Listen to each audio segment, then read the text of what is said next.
کیا ایک گناہگار انسان کی افطار کی دعوت قبول کرنی چاہیے؟ السلام علیکم دوستو، جیسا کہ ہم سب جانتے ہیں رمضان کا مہینہ ہے، رحمت، مغفرت اور نجات کا مہینہ ہے۔ لیکن ایک سوال جو اکثر اٹھتا ہے، اگر کوئی شخص جو شراب پیتا ہے، نماز کبھی کبھی پڑھتا ہے، حرام روزی کماتا ہے اور روزہ بھی کم رکھتا ہے، اگر وہ افطار کی دعوت دے تو کیا اس کی دعوت قبول کرنی چاہیے؟ دیکھیے، اسلام میں حلال اور حرام کا بڑا مقام ہے۔ آئیے قرآن اور حدیث کی روشنی میں اس کا جواب سمجھتے ہیں۔ دیکھیے، اللہ تعالیٰ فرماتے ہیں، اور جو ایک ذرہ برابر بھی نیکی کرے گا وہ اللہ کو دکھ جائے گا۔ مطلب یہ نہیں کہ گناہگار انسان کی ہر نیکی ریجیکٹ ہو جائے گی، اللہ ہر شخص کو سدھرنے کا موقع دیتا ہے۔ رسول اللہ صلی اللہ علیہ وسلم نے فرمایا، اللہ تمہاری شکلیں اور مال کو نہیں دیکھتا بلکہ تمہارے دل اور اعمال کو دیکھتا ہے۔ اگر کوئی گناہگار بھی افطار دے رہا ہے تو ہو سکتا ہے کہ اللہ کی طرف پلٹنے کا سبب بن جائے۔ بات آتی ہے حرام روزی کا مسئلہ ہے، افطار قبول کرنا چاہیے یا نہیں؟ دیکھیں، رسول اللہ صلی اللہ علیہ وسلم نے فرمایا، جسم جو حرام روزی سے پیدا ہوتا ہے اس کے لیے جنت حرام ہے۔ یہاں ایک نقطہ سمجھنے کی ضرورت ہے، اگر کسی کی پوری روزی حرام ہے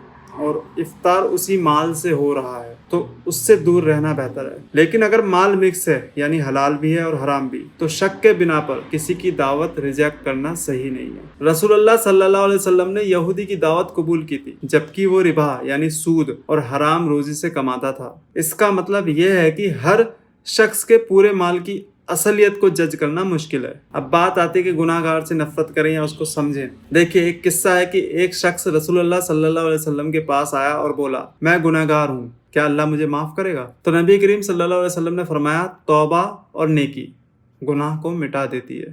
مطلب یہ کہ ہمیں گناہ سے نفرت کرنی چاہیے لیکن گناہگار کو ریجیکٹ نہیں کرنا چاہیے۔ اگر وہ افطار دے رہا ہے تو شاید یہ ایک نیکی اللہ کی طرف اس کا پہلا قدم ہو۔ ایک بہترین طریقہ یہ ہے کہ اس شخص کو پیار بھرے طریقے سے سمجھایا جائے تاکہ وہ اپنی زندگی کو بدلنے کی سوچ سکے۔ اب بات آتی ہے کہ دعوت کو ریجیکٹ کریں نہ کریں۔ دیکھیے، اگر یقین ہو کہ صرف حرام مال سے ہی افطار ہو رہا ہے تو نہ جانا بہتر ہے۔ اگر صرف شک ہے تو کسی کو جج نہ کریں۔ اگر گناہگار بھی نیکی کرے تو اس کی نیکی کو ریجیکٹ نہ کریں، اس کو اپنائیں۔ اگر موقع ملے سمجھانے کا تو یہ بھی ایک نیکی ہے۔